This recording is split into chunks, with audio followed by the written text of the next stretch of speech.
Hello, this is Manoj Kumar Vishwakarma. आज हम लोग देखेंगे मोनोस्टेबल मल्टीवाइब्रेटर यूजिंग 555 आईसी। तो 555 आईसी का यूज करके मोनोस्टेबल मल्टीवाइब्रेटर कैसे बनाते हैं इसके बारे में आज हम लोग जानेंगे, है ना। Okay, so let us begin.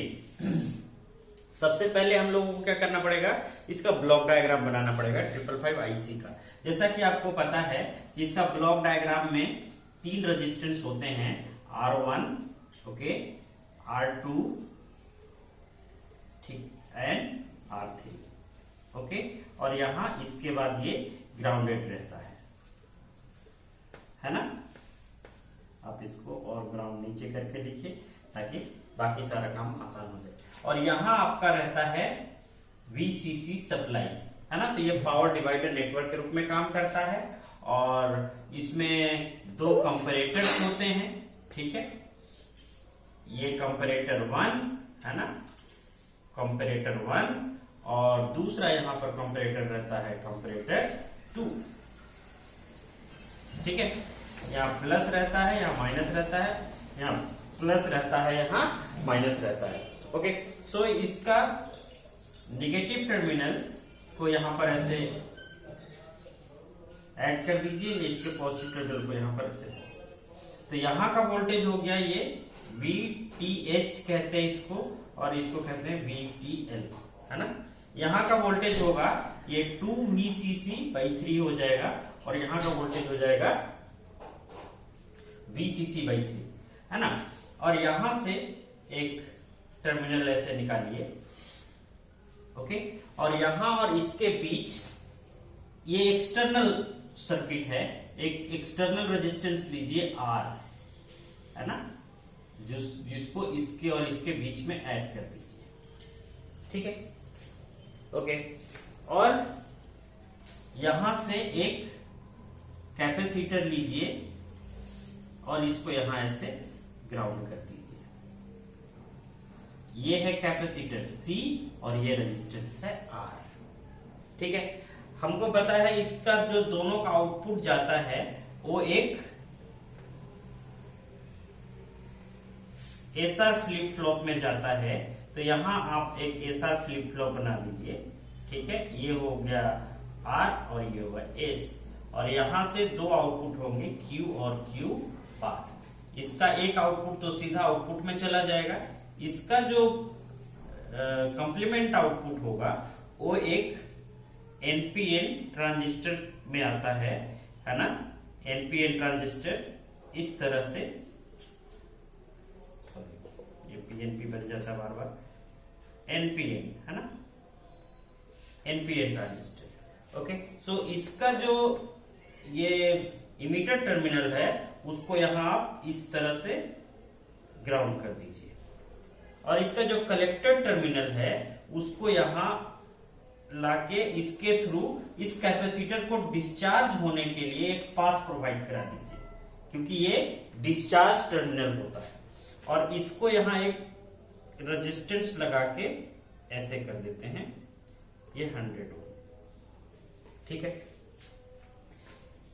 बाकी ये जो पूरा का पूरा सर्किट है, ये जो डॉटेड लाइन में बना रहा हूं, ये 555 का इंटरनल ब्लॉक डायग्राम है। ये सब इस सर्किट के अंदर ही रहते हैं, है ना। बाकी जो ये हमने 2 लगाया, एक जो ये रजिस्टर है ये वाला, और एक कैपेसिटर, यही एक्सटर्नल है ना। ये है एक रजिस्टर और ये है एक कैपेसिटर, ये दोनों हमने सिर्फ एक्सटर्नल लगाया है, बाकी ये पूरा का पूरा इंटरनल ब्लॉक डायग्राम है ना, ओके। अब हम लोग देखते हैं कि ये काम कैसे करता है ना, ये काम कैसे करता है।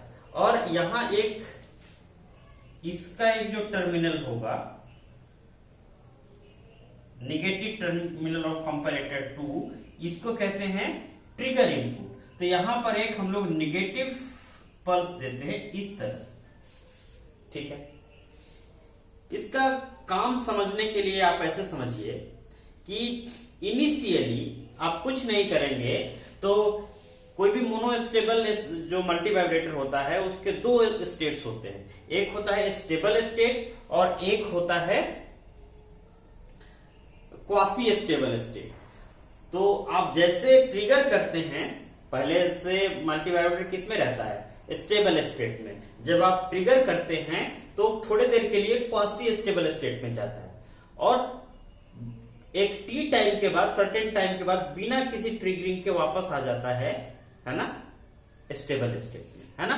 तो आपका आउटपुट जनरली ऐसा रहता है, यहां ये स्टेबल स्टेट है ना, और जैसे आपने यहां ट्रिगरिंग किया तो ये इस तरह से ऊपर जाता है, एक सर्टेन टाइम तक ऊपर रहता है, टी टाइम तक लेटर सपोज, और फिर उसके बाद बिना कोई ट्रिगरिंग के वापस आ जाता है। इसको कहते हैं क्वासी स्टेबल स्टेट, है ना। यही है मोनोस्टेबल मल्टीवाइब्रेटर का डेफिनेशन।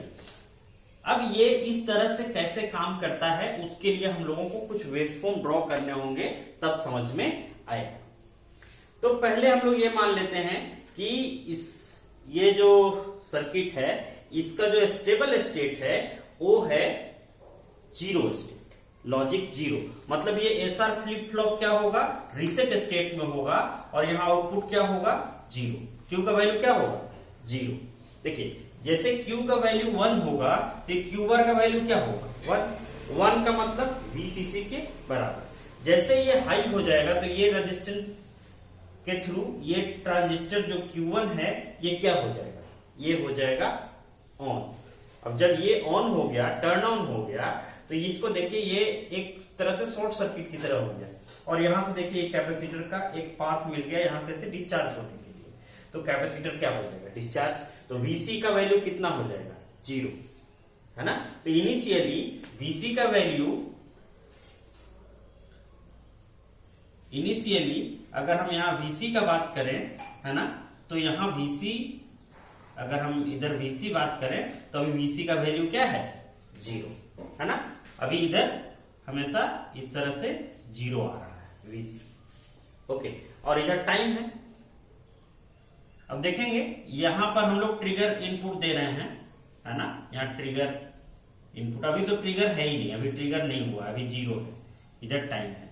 और यहां हम लोग फाइनली लिखेंगे आउटपुट, ये वाला, है ना, वी आउट। इसको हम लोग वी आउट लिख देते हैं, है ना, वी आउट। तो वी आउट अभी क्या है, जीरो। अभी वी आउट क्या है, जीरो। तो इसको हम लोग अभी जीरो दिखाएंगे यहां तक, ठीक है। कैपेसिटर फुली डिस्चार्ज है, आउटपुट जीरो है, ये ट्रांजिस्टर टर्न ऑन है, ये सारे कंडीशंस हैं, ठीक है। और जैसे यहां का वोल्टेज क्या है, जीरो, यहां का वोल्टेज है जीरो, पॉजिटिव टर्मिनल का वोल्टेज है जीरो, और ये VTH यहां का वोल्टेज कितना होगा, 2VCC/3, 2VCC/3। तो इसका आउटपुट क्या होगा, जीरो। कंपैरेटर का आउटपुट लो होगा तो इसका भी आउटपुट जीरो है। और यहां पर ये जो रहता है ना ट्रिगर, जो ये सर्किट है, ये नॉर्मली ये हाई पोटेंशियल पे रहता है, नॉर्मली ये हाई पोटेंशियल पर रहता है। तो हाई पोटेंशियल पर रहने से क्या होगा, जैसे ये हाई पोटेंशियल पर होगा तो इसका वोल्टेज ज्यादा होगा, इसका जो ट्रिगर का जो वोल्टेज होता है वो VCC/3 से ज्यादा होता है, मतलब इसका आउटपुट भी जीरो रहेगा। तो ये जो फ्लिप फ्लॉप है अभी किस स्टेट में रहेगा, प्रीवियस स्टेट में, जो जिस स्टेट में ये है उसी स्टेट में रहेगा, अभी कोई भी चेंजिंग नहीं होगा इसमें। जब तक कि इसमें कुछ चेंजेस नहीं होगा तब तक अभी कुछ चेंज नहीं होगा। तो let us begin the second part और and the most important part, कि हमको एक पल्स कैसे लाना है ना। तो लेट अस सपोज कि हमने एक पल्स दे दिया, एक पल्स हमने यहां से दे दिया, है ना। ट्रिगर पल्स पहले हाई रहता है ना, ट्रिगर पल्स पहले हाई रहता है। अब इसको हम लोग लो दिए, कुछ थोड़े से समय के लिए हमने इसको ट्रिगर कर दिया। यहां पर ये है VTL, मतलब VTL क्या है, VCC/3। तो नॉर्मली जो ये ट्रिगर रहता है ये वीसीसी से ज्यादा रहता है। अब हमने वीसीसी से कम कर दिया। जैसे ही इसका वैल्यू हमने निगेटिव जैसे ही यहां पर हमने दिया, क्या हुआ, यहां का वोल्टेज बहुत कम हो गया, वीसीसी से कम हो गया, निगेटिव टर्मिनल का मतलब पॉजिटिव टर्मिनल का वोल्टेज ज्यादा हो गया। तो यहां आउटपुट क्या हो जाएगा, क्या आ जाएगा, वीसीसी के बराबर, मतलब लॉजिक 1, है ना। तो यहां वीसीसी आ गया, लॉजिक 1 आ गया। तो लॉजिक 1 आने से क्या हुआ, एस में आ गया 1 और इसमें आ गया 0। अब जैसे 0 होगा तो क्या होगा, समझने वाली बात है। ये फ्लिप फ्लॉप सेट हो जाएगा क्योंकि एस इक्वल टू हो गया 1, आर इक्वल टू 0 है। ये this is the condition of set. तो सेट मतलब यहां क्यू क्या हो जाएगा 1 और क्यू बार क्या हो जाएगा 0, है ना। तो आउटपुट भी क्या आ जाएगा 1 मतलब वीसीसी, 1 मतलब वीसीसी, ठीक है। वीसीसी आ गया मतलब ये जो आउटपुट अभी 0 था ये जंप करके कहां चला गया, वीसीसी, ठीक है,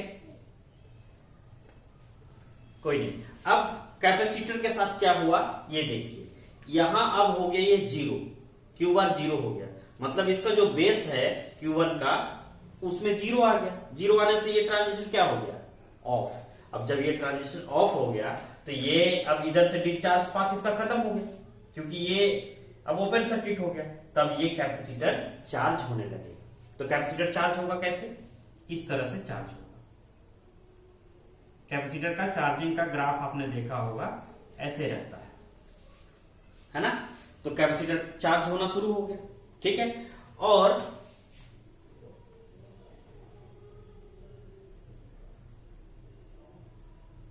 यहां एक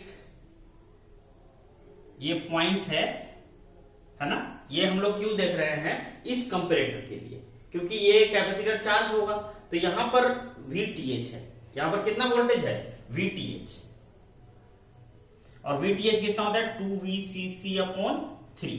तो जैसे ही ये कैपेसिटर चार्ज होते होते इधर R के थ्रू चार्ज होगा, ठीक है।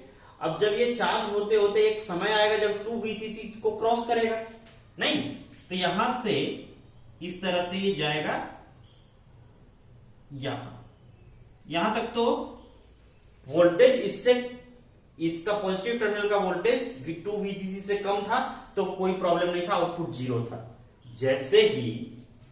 जैसे ही इसका वैल्यू इस पॉजिटिव टर्मिनल का, मतलब ये जो ये VC है, वोल्टेज यहां का क्या है VC, अब ये VC का वैल्यू जैसे ही VTH से ज्यादा होगा, मतलब इस टर्मिनल से इसका वोल्टेज ज्यादा हो जाएगा, पॉजिटिव टर्मिनल का वोल्टेज निगेटिव टर्मिनल से ज्यादा होगा, तो क्या होगा, इसका आउटपुट क्या होगा, इसका आउटपुट होगा 1। और साथ ही साथ ये थोड़े देर के बाद क्या हो गया होगा, ये थोड़े ही देर के बाद ये खत्म हो गया होगा ये पल्स। तो ये पल्स जैसे ही खत्म हो गया तो यहां का वोल्टेज फिर से क्या हो गया होगा, इतना वोल्टेज हो गया होगा, ज्यादा वोल्टेज हो गया। अब ज्यादा वोल्टेज निगेटिव टर्मिनल में है तो इसका वोल्टेज कितना हो गया होगा 0। अब देखिए कैपेसिटर चार्ज होके VTH से ज्यादा हो गया, 2VCC से ज्यादा हो गया, और इसका मतलब कंपैरेटर 1 का आउटपुट हाई हो गया, मतलब लॉजिक 1 हो गया, और कंपैरेटर 2 क्योंकि ये पल्स खत्म हो चुका है तो फिर से ये 0 पे आ गया। अब ये 0 पे आया, ये 1 पे आया, तो ये देखिए R is 1 एंड AC 0। ये किसका कंडीशन है, ये कंडीशन है फ्लिप फ्लॉप को सेट होने का। सेट होने का मतलब क्या है कि, सॉरी रीसेट होने का, R is 1 एंड AC 0, तो फ्लिप फ्लॉप हो गया रीसेट। रीसेट मतलब यहां का आउटपुट हो गया 0 और Q बार कितना हो गया 1, ठीक है। तो अब Q 0 होने का मतलब क्या है कि इस टाइम पर, है ना, इस टाइम पर आउटपुट क्या हो जाएगा 0, यहां के बाद 0 हो जाएगा। क्यों, क्योंकि ये जो कंपैरेटर है इसका आउटपुट 1 हो गया, ठीक है। अब यहां ऐसा हो गया, अब इसमें इधर टाइम है, इधर भी टाइम है। अब समझिए कि अब क्या क्या होगा। जैसे ही ये 1 हुआ तो फिर से ये कैपेसिटर फुली चार्ज हो गया था, है ना, 2 VCC से ऊपर चला गया था। लेकिन उसके बाद चूंकि जैसे ही ये रीसेट हुआ फ्लिप फ्लॉप, Q बार 1 हुआ, ये ट्रांजिस्टर फिर से ऑन होगा। फिर से ऑन होगा तो ये कैपेसिटर फिर से क्या होगा, तुरंत इंस्टेंटेंटली डिस्चार्ज हो जाएगा, है ना, तुरंत डिस्चार्ज हो जाएगा, क्योंकि इसको शॉर्ट सर्किट पाथ मिल गया, है ना, ये ऑन होने से। तो फिर से डिस्चार्ज होके वो 0 चला गया। 0 जाने से फिर से यहां पर आउटपुट क्या हो गया, लो, माने 0 होने से अब एस और आर दोनों क्या है, 0। और एस और आर जब दोनों 0 है मतलब फ्लिप फ्लॉप प्रीवियस स्टेट में रहेगा। प्रीवियस स्टेट मतलब जो आउटपुट यहाँ 0 है और यहाँ 1 है वही रहेगा, अब चेंज नहीं होगा। मतलब यहां पर ये अब 0 ही रहेगा, है ना, ओके। और ये ट्रांजिस्टर ऑन है, मतलब अब सारा का सारा करंट इधर से फ्लो हो रहा होगा, है ना, ये चार्ज नहीं होगा। और अब हमें एक टी ड्यूरेशन का एक पल्स मिल गया। यहां हमने बहुत छोटा सा पल्स दिया था, लेकिन एक टी ड्यूरेशन का पल्स हमको आउटपुट में मिला। इसीलिए जनरली मोनोस्टेबल मल्टीवाइब्रेटर को पल्स स्ट्रेचर भी बोला जाता है। छोटा पल्स दिया, इतना बड़ा पल्स मिला, है ना। या थोड़े देर के लिए अगर हमको पल्स जनरेट करना हो, एक रेक्टेंगुलर पल्स जनरेट करना हो, तो कौन सा सर्किट लगा के जनरेट करेंगे, मोनोस्टेबल मल्टीवाइब्रेटर लगा के जनरेट करेंगे। लेकिन सवाल ये उठता है कि ये जो टाइम होगा वो कितने ड्यूरेशन का होगा। क्या ये टी इस आर और सी पर डिपेंड करेगा या नहीं करेगा? तो बिल्कुल करेगा, है ना, क्योंकि ये जो चार्जिंग का जो इक्वेशन होता है कैपेसिटर के चार्जिंग का, ये होता है VCC 1 minus e to the power minus T upon RC, है ना। ये चार्जिंग का इक्वेशन होता है ना। ये कैपेसिटर को अगर चार्ज होना है, यहाँ VCC है और इसका टाइम कांस्टेंट कितना हुआ, RC। तो ये RC टाइम कांस्टेंट के साथ चार्ज हो रहा है। तो ये जो फॉलो करेगा वो इसी को फॉलो करेगा। ये है ना, ये ग्राफ, वो इसी इक्वेशन को फॉलो कर रहा है। तो इस इक्वेशन का यूज करके हम लोग कैपिटल T का वैल्यू भी निकाल सकते हैं, है ना। तो अब इसका काम लगभग खत्म हो गया है। तो थोड़ा सा मैं इसको हटा देता हूं, ठीक है। और हटाने के बाद हम लोग अब T का कैलकुलेशन करते हैं कि जो टाइम ड्यूरेशन है वो कैसे आएगा और कितना आएगा, है ना। तो देखिए यहां पर देखिए, अब लेट अस सपोज है ना, पल्स जो जब दिया जाता है ना, that is at t equal to 0। Okay, so at t equal to 0 Vc is equal to 0, है ना। ओके, नाउ जैसे जैसे अब यहां ये भी देखना है हम लोगों को कि ये t पर कितना हो गया Vc का value. At t equal to capital T Vc will be equal to कितना, ये Vc का वैल्यू बढ़ते बढ़ते कहां चला गया, Vth के बराबर। किस टाइम पे, t equal to capital T पर जो Vc का वैल्यू हो गया दैट इज Vth, और Vth का मतलब 2VCC/3, है ना। तो इसी का यूज करके ये इक्वेशन हमको पता है ना। तो इस इक्वेशन में आप रखिए, इक्वेशन आप इसको 1 मान लीजिए, नहीं है तो आप इक्वेशन 1 में ये वैल्यू रख दीजिए, है ना। At small t is equal to capital T पर ये जो VCC हो जाएगा वो Vth होगा। ये होगा Vth, Vc equal to Vth is equal to VCC 1 minus e to the power minus t by RC, और t का वैल्यू क्या है, कैपिटल T अपॉन RC, है ना।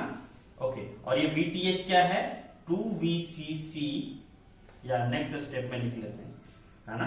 ये कितना है 2VCC बाई 3, VTH कितना हो जाएगा 2VCC बाई 3, और ये VCC 1 minus E to the power minus T upon RC, और ये VCC बाई VCC कट गया, है ना।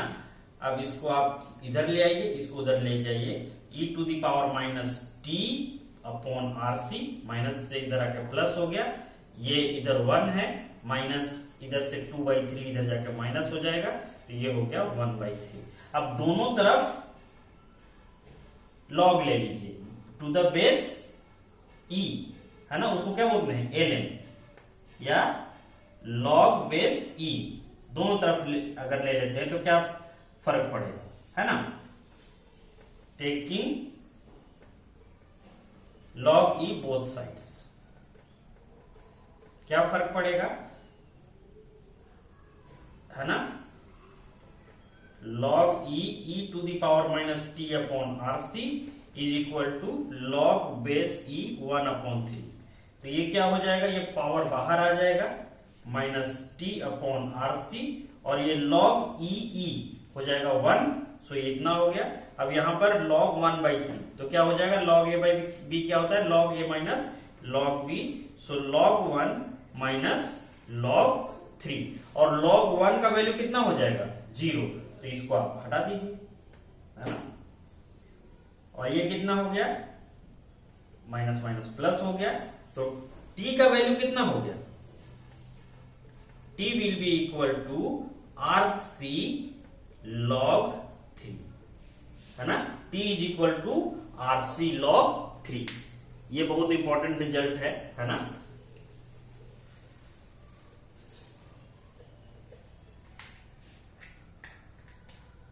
t equal to RC log E3, है ना।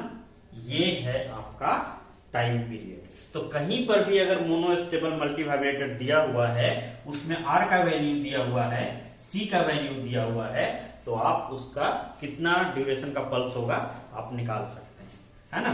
तो इसीलिए, और इसका वैल्यू लगभग लगभग होता है 1.1, इसीलिए टाइम पीरियड को हम लोग 1.1 RC भी लिखते हैं। That is very very important, है ना। इस पर आप न्यूमेरिकल भी कर सकते हैं, बना सकते हैं। होप कि आपको मोनोस्टेबल मल्टीवाइब्रेटर समझ में आया होगा, है ना। सो नेक्स्ट क्लास में हम लोग देखेंगे stable multivibrator. Okay, thank you for watching.